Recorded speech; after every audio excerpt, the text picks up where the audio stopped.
You've heard of the universe, but have you heard of the multiverse? Proponents of the multiverse claim that there's a vast, possibly infinite array of other universes different from our own. The multiverse typically comes up in discussions between theists and atheists, discussions about what's called the fine-tuning of the cosmos. Theists point out that the universe is finely tuned for intelligent life. They say that the odds of getting a universe like ours are so staggeringly small, we can't be here by chance.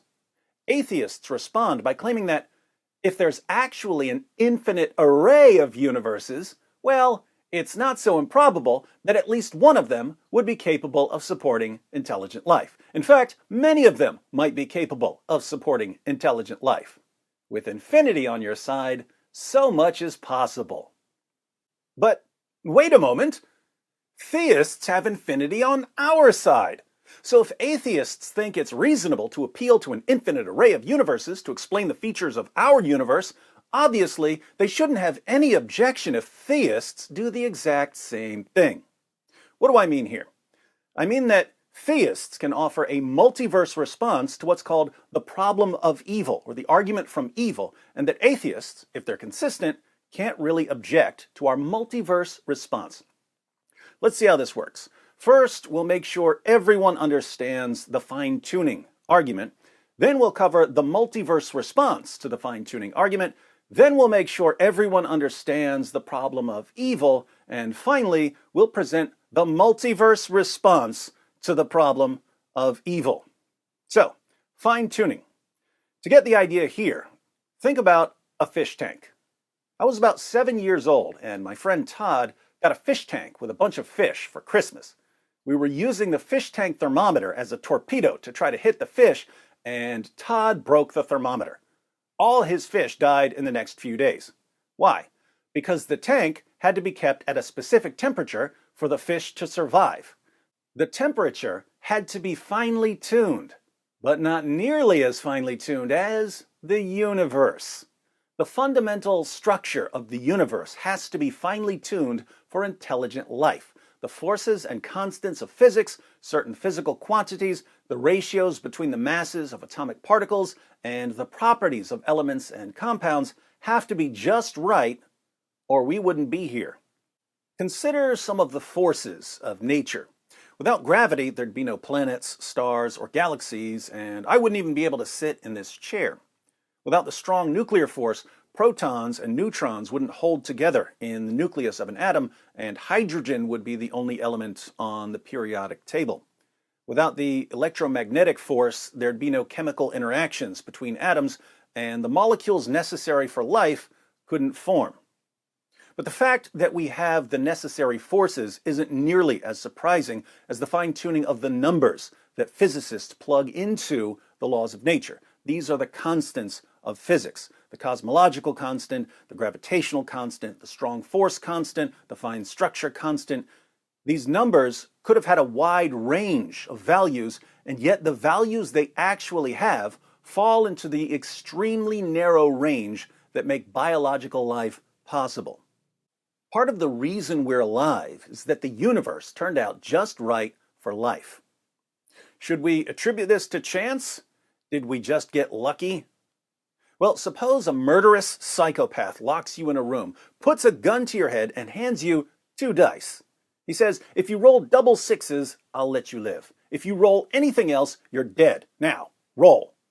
So, you roll the dice. Huh! Double sixes. Man, that was lucky. Then he tells you to do it again. Double sixes again, or you're dead. You roll them again. Huh! Double sixes. That was really lucky. But what if it keeps happening? He makes you roll again and again and again, and day after day, year after year, you keep rolling the numbers necessary for life, your life. Does there ever come a point where you say, come on, the dice are loaded?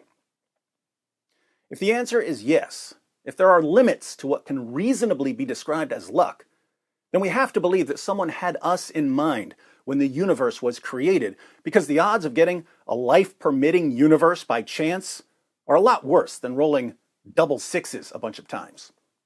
As the late astrophysicist Sir Fred Hoyle said, a common sense interpretation of the facts suggests that a super intellect has monkeyed with physics, as well as chemistry and biology, and that there are no blind forces worth speaking about in nature. But atheists have a response. It's the multiverse response.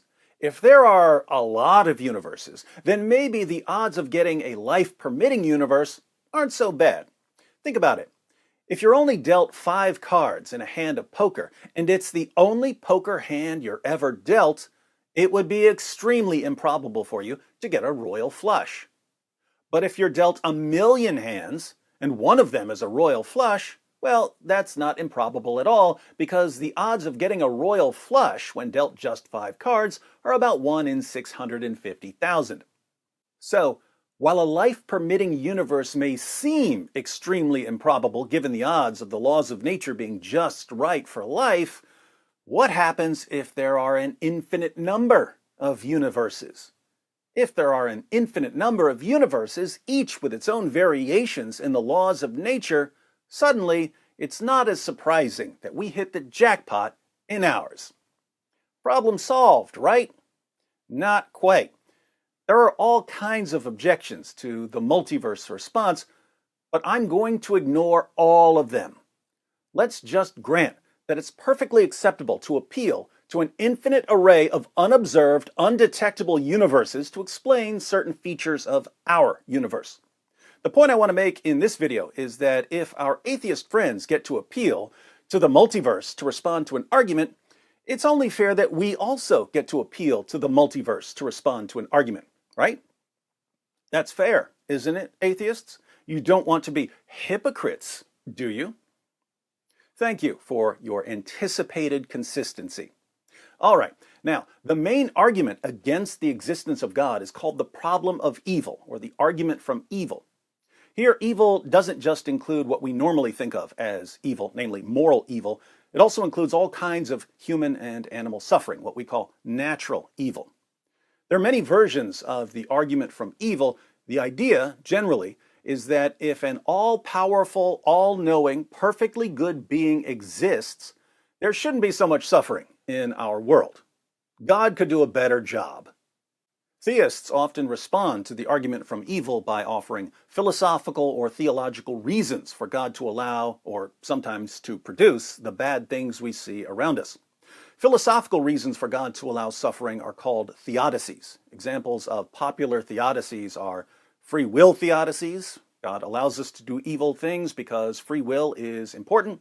And soul-building theodicies. Suffering actually causes us to grow morally and spiritually and to develop virtues like courage and compassion. There are dozens of theodicies that are meant to explain various kinds of evil and suffering. Then there are theological explanations, which would be things like human beings have rebelled against God, and at least some of the bad things that happen in this world are the result of that rebellion. Atheists answer these philosophical and theological reasons for suffering by saying, in effect, are these things really so important to God that he has to allow this mess we see around us? Is free will so important to God that he has to allow human trafficking? Is soul building so important to God that we need hurricanes?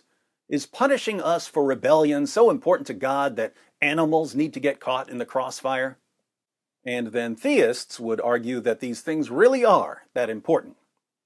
But I'm not going to go in that direction. I'm just going to do what atheists do. I'm going to offer the multiverse response to the problem of evil. I'm simply going to say, what if God created a multiverse? What if God created an infinite array of universes? God certainly has the power to do that. Suppose God created each universe with different features. Perhaps the vast majority of alternative universes are the hedonistic paradises that atheists say God should have made. But in our universe, God did things a little differently.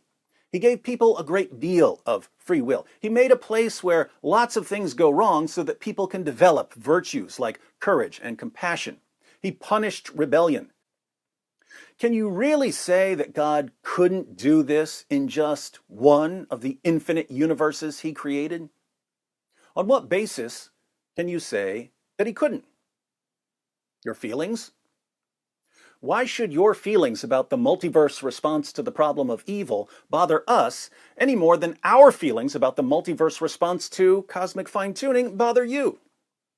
Or are you going to say that there's something really, really weird about appealing to an infinite array of unobservable, undetectable alternative universes to explain away the features of the one we actually observe? Too late to say that now. The problem of evil has been defeated. All thanks to the multiverse. I don't make the rules, atheists. I just enforce them. By the way, if you'd like a fuller introduction to cosmic fine-tuning, be sure to check out William Lane Craig's excellent animated video on the fine-tuning of the universe.